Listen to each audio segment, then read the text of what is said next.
వక్రతుండ మహాకాయ సూర్యకోటి సమప్రభ నిర్విఘ్నం కురు మే దేవా సర్వకార్యేషు సర్వదా. గురుబ్రహ్మా గురుర్విష్ణు గురుర్దేవో మహేశ్వరః గురుః సాక్షాత్ పరబ్రహ్మ తస్మై శ్రీ గురవే నమః. శ్రీ స్కాంద పురాణము 8వ రోజు పారాయణం. వెంకటాచల మహాత్మ్యం. పూర్వం దేవయుగంలో ఒకనాడు నారద మహర్షి వివిధ రకాల రత్నాలతో ప్రకాశిస్తున్న సుమేరు పర్వతం మీదకు వెళ్ళాడు. ఆ పర్వతం మధ్యలో ఉన్న విశాలమైన ప్రాంతం బ్రహ్మదేవుడి నివాస స్థానం. అక్కడికి వెళ్ళిన నారదుడు దానికి ఉత్తర దిశలో పెద్ద రావి చెట్టును చూశాడు. అది 1000 యోజనాల పొడవుతో 2000 యోజనాల విస్తీర్ణంతో వ్యాపించి ఉంది. ఆ దివ్య వృక్షం మొదట్లో నవరత్నాలతో నిర్మించిన ఒక అందమైన మండపం ఉంది.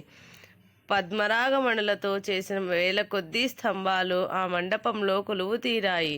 దాని ముఖద్వారం పద్మరాగమణులతో అలంకరించబడి ఉంది. ఆ ద్వారం నుంచి లోపలికి ప్రవేశించిన నారదుడు అక్కడొక ముత్యాల మండపాన్ని చూశాడు. ఆ మండపంలో వైఢూర్యాలతో చేసిన ఎత్తైన వేదిక ఉంది. నారదుడు దాని మీదకెక్కాడు. ఎదురుగా గొప్ప కాంతితో మెరిసిపోయే బంగారు సింహాసనం కనిపించింది. ఆ సింహాసనం మీద 1000 రేకులతో 1000 చంద్రుల కాంతితో వెలుగొందుతూ కర్ణికా కేసరాలతో ప్రకాశిస్తున్న ఒక అందమైన తామర పువ్వుని చూశాడు. ఆ తామర పువ్వు మధ్యలో చిద్విలాసంగా యజ్ఞవరాహమూర్తి ఆసీనుడై నారదుడికి దర్శనమిచ్చాడు. బ్రహ్మ, వశిష్ఠుడు, అత్రి, మార్కండేయుడు, భృగువు లాంటి మహర్షులు ఆయన్ని సేవిస్తున్నారు. ఆ విధంగా లోకపాలకులతో, గంధర్వులతో, అప్సరసలతో సేవించబడుతున్న ఆ వరాహమూర్తికి నారదుడు ఎంతో భక్తిగా నమస్కరించాడు. భూదేవి రాక. అదే సమయంలో దేవదుందుబులు మ్రోగాయి. ఆ ధ్వనితో పాటు రత్నాభరణాలు ధరించిన భూదేవి తన చిలికత్తెలతో కలిసి అక్కడికొచ్చింది. భూదేవి సఖులిద్దరి పేర్లు ఇలా పింగళ. వారిద్దరూ తెచ్చిన పూలని తీసుకొని యజ్ఞవరాహమూర్తి పాదాల మీద చల్లింది భూదేవి. అప్పుడు వరాహమూర్తి సంతోషించి భూదేవిని తన ఒడిలో కూర్చోబెట్టుకున్నాడు. భూదేవిని కుశల ప్రశ్నలు వేసి, దేవి, నిన్ను మోస్తూ ఉండమని నీ క్రింద పాతాళంలో ఆదిశేషుణ్ణి నిలిపాను. అలాగే నీకు సహాయంగా ఎన్నో పర్వతాల్ని నీ మీద నెలకొల్పాను. ఎందుకు ఇక్కడికి వచ్చావు? నీకేమైనా కష్టం కలిగిందా చెప్పు అని ప్రశ్నించాడు. అందుకు భూదేవి, నాథ, పాతాళంలో ఉన్న నన్ను పైకి తెచ్చి ఆదిశేషుడి పడగల మీద ఉంచావు. నాకు తోడుగా నన్ను ధరించే శక్తి కలిగిన నీ అంశతో ఉండే పర్వతాల్ని ఏర్పాటు చేశావు. చాలా సంతోషం. అయితే నాకు ఆధారంగా ఉన్న పర్వతాలలో ఏవి ముఖ్యమైనవో తెలియచేయి. ఈ విషయం తెలుసుకుందామనే నేను ఇక్కడికి వచ్చాను అని అడిగింది భూదేవి. వరాహమూర్తి ఆమెకిలా సమాధానం చెప్పటం ప్రారంభించాడు. భూలోకంలో ఉన్న పవిత్ర పర్వతాలు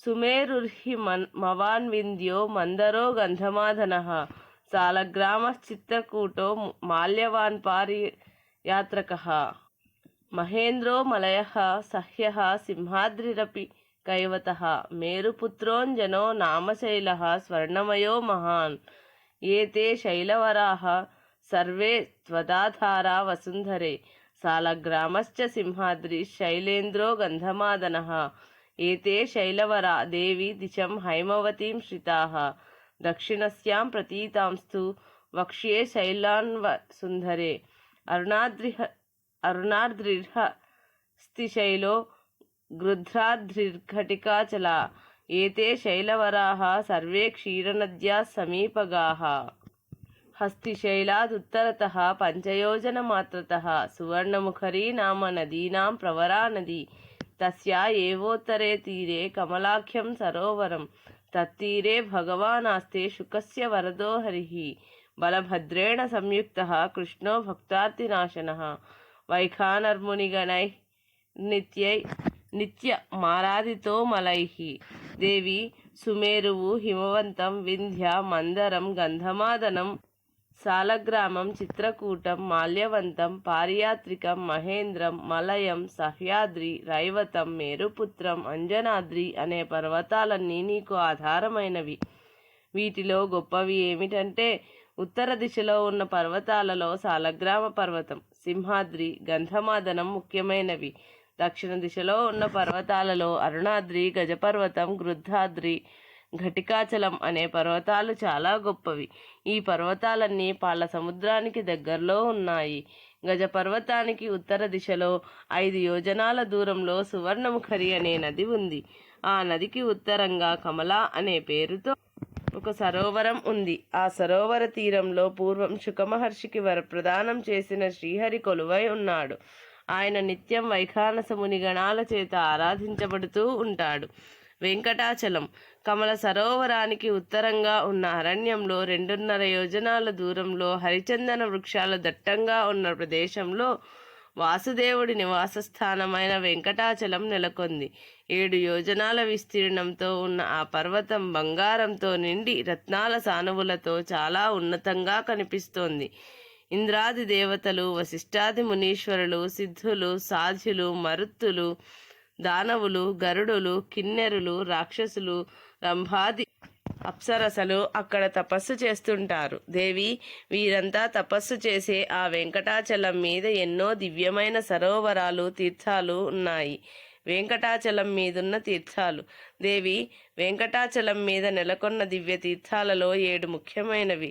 చక్రతీర్థం, దైవతీర్థం, వియద్గంగా తథైవచ, కుమారధారికా తీర్థం, పాపనాశనమేవచ, పాండవం నామ తీర్థం త స్వామి పుష్కరిణీ తథా సప్తైతాని వరాన్యాహం నారాయణగిరే ముఖే. చక్రతీర్థం, దైవతీర్థం, వియద్గంగా తీర్థం, కుమారధారికా తీర్థం, పాపనాశన తీర్థం, పాండవ తీర్థం, స్వామి పుష్కరిణి అనేవి. ఈ 7 దివ్యతీర్థాలు నారాయణగిరి మీద ఉన్నాయి. వీటన్నిటిలోకి శ్రేష్టమైనది స్వామి పుష్కరిణి. భూదేవి, ఆ స్వామి పుష్కరిణికి ఉత్తర తీరంలో నీవు నేను నివసిస్తున్నాం. దక్షిణ తీరంలో జగత్పతి శ్రీనివాసుడు అర్చామూర్తిగా కొలువున్నాడు. స్వామి పుష్కరిణి గంగాది సకల తీర్థాలతో సమానమైనది. ముల్లోకాల్లో ఏ సరస్సులున్నాయో అవన్నీ ఈ సరోవరంలో కూడా ఉన్నాయి. సకల దేవతలు ఈ పుష్కరిణిలో స్నానం చేస్తుంటారు. ఈ పుష్కరిణిలో స్నానం చేసిన వారికి సకల పాపాలు నశిస్తాయి. వెంకటాద్రి మహాత్మ్యం. భూదేవి, వెంకటాద్రి ఎంతో గొప్పది. ఎందుకంటే సాక్షాత్తు శ్రీనివాసుడు స్వయంగా కొలువున్న దివ్య పర్వతం ఇది. దేవాశ్చ ఋషయశ్చైవ యోగినః సనకాదయః కృతేంజనాద్రిం త్రేతాయాం నారాయణగిరిం తథా ద్వాపరే సింహశైలం చ కలౌ శ్రీ వెంకటాచలం ప్రతంతీహ విద్వాంసః పరమాత్మాలయం గిరిం. దేవి, దేవతలు, ఋషులు, సనకాది యోగులు కృతయుగంలో అంజనాద్రి, త్రేతాయుగంలో నారాయణాద్రి, ద్వాపర యుగంలో సింహాద్రి, కలియుగంలో శ్రీ వెంకటాద్రి పరమాత్మకి స్థానమైన స్థావరాలని చెబుతారు. యోజనాం సహస్రాంతే ద్వీపాంతరగతోపి వా యోనమోద్భూతరంత్రేంద్రం తద్దిశముద్దిశ్య భక్తితః సర్వపాప వినిర్ముక్తో విష్ణులోకం స గచ్చతి. దేవి, సాక్షాత్తు శ్రీనివాసుడు కొలువున్న వెంకటాద్రికి యోజనాల దూరంలో ఉన్నప్పటికీ, మరో ద్వీపానికి వెళ్ళినప్పటికీ ఒక్కసారి వెంకటాద్రి ఉన్న దిక్కుకి తిరిగి భక్తితో నమస్కరిస్తే చాలు ఆ మానవుడు సకల పాపాల నుంచి విముక్తుడవుతాడు. చివరికి అతడికి విష్ణులోక ప్రాప్తి కలుగుతుంది. దేవి, దివ్యమైన వెంకటాద్రి మీద స్వామి పుష్కరిణి తరువాత 6 మహిమాన్వితమైన తీర్థాలు ఉన్నాయి. 1 కుమారధారా తీర్థం. సకల పాపాల్ని పోగొట్టే తీర్థం ఇది. సూర్యుడు కుంభలగ్నంలో ఉండే కుంభమాసంలో పుణ్యతిథి అయిన పౌర్ణమి నాడు ఈ తీర్థానికి అత్యంత పవిత్రమైన తిథి. పార్వతీదేవి పుత్రుడైన కుమారస్వామి నిత్యం శ్రీనివాసుని అర్చిస్తూ ఈ తీర్థం దగ్గరే నివసిస్తుంటాడు. ఈ కుమారధారా తీర్థంలో మధ్యాహ్నం పూట స్నానం చేస్తే గంగాది సకల తీర్థాలలో నియమంగా 12 సంవత్సరాలు స్నానం చేస్తే లభించే ఫలితాన్ని పొందుతారు. అదేవిధంగా ఆ తీర్థానికి సమీపంలో అన్నదానం చేసిన వాడికి కూడా పై తెలిపిన పుణ్యఫలమే లభిస్తుంది. 2వది తుంబుర తీర్థం. సూర్యుడు మీనరాశిలో ఉన్నప్పుడు పౌర్ణమి నాడు, చంద్రుడు ఉత్తర ఫల్గుని నక్షత్రంతో కూడి ఉన్నప్పుడు 4వ జాము తుంబుర తీర్థంలో స్నానం చేయటానికి అత్యంత పవిత్రమైన సమయం. ఆ సమయంలో గనుక తుంబుర తీర్థంలో స్నానం చేస్తే వారికి పునర్జన్మ ఉండదు. 3వది ఆకాశగంగా వియద్గంగా తీర్థం. సూర్యుడు మేషరాశిలో ఉన్నప్పుడు, చంద్రుడు చిత్తా నక్షత్రం ఉన్న రోజు పౌర్ణమి నాటి తెల్లవారుజామున ఆకాశగంగలో స్నానం చేసిన వాడికి ముక్తి లభిస్తుంది. 4వది పాండవ తీర్థం. సూర్యుడు వృషభ రాశిలో ఉండగా అదే సమయంలో చంద్రుడు విశాఖ నక్షత్రంతో కూడి ఉన్నప్పుడు ద్వాదశి ఆదివారం నాడు శుక్లపక్షం లేక కృష్ణపక్షంలో కానీ, కుజుడితో చంద్రుడు కలిసినప్పుడు లేదా ద్వాదశి ఆదివారం నాడు కానీ, చంద్రుడు పుష్యమీ నక్షత్రంలో ఉన్నప్పుడు కానీ, హస్తా నక్షత్రంలో ఉన్న రోజు కానీ పాండవ తీర్థంలో స్నానం చేయటానికి తగిన సమయం.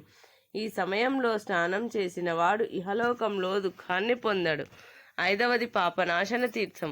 శుక్ల లేక కృష్ణపక్షంలో సప్తమి ఆదివారం నాడు చంద్రుడు పుష్యమీ నక్షత్రంలో కానీ, హస్తా నక్షత్రంలో కానీ కలిసి ఉన్నప్పుడు పాపనాశ తీర్థంలో నియమంగా స్నానం చేసిన వారికి కోటి జన్మల్లో చేసిన పాపం నశిస్తుంది. 6వది దేవతీర్థం. అనంతగిరి మీద వరాహస్వామి స్థానానికి వాయువ్య దిశలో ఒక కొండ గుహ ఉంటుంది. ఆ గుహలో దేవతీర్థం అనే అందమైన సరస్సు ఉంది. గురువు పుష్యమీ నక్షత్రంలో, చంద్రుడు శ్రవణ నక్షత్రంలో వ్యతిపాతాన్ని పొందినప్పుడు ఆ సరోవరంలో స్నానం చేసిన వారికి తెలిసి తెలియక చేసిన పాపాలన్నీ నశిస్తాయి, పుణ్యం పెరుగుతుంది, దీర్ఘాయువు కలుగుతుంది. శరీర పతనానంతరం ఇక్కడ స్నానం చేసిన మానవుడు ఉన్నతమైన చంద్రలోకాన్ని చేరుకుంటాడు. ఈ సరోవర ప్రాంతంలో అన్నదానం చేసిన వాడికి అక్షయమైన పుణ్యఫలాలు లభిస్తాయి. ఇది శ్రీ స్కాంద పురాణం 8వ రోజు పారాయణము సంపూర్ణం.